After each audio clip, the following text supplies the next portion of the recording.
Πώς να χρησιμοποιήσετε την εφαρμογή SuperDuper? Στο πρώτο βήμα, εγγράφεστε στην εφαρμογή, μπορείτε να εγγραφείτε μέσω Google, Facebook και με διεύθυνση email και κωδικό πρόσβασης.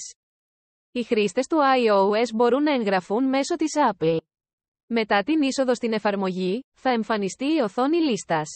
Στο κάτω μέρος της οθόνης υπάρχει ένα κουμπί στο οποίο μπορείτε να κάνετε κλικ και θα εμφανιστεί η επιλογή να επιλέξετε ένα όνομα για τη λίστα.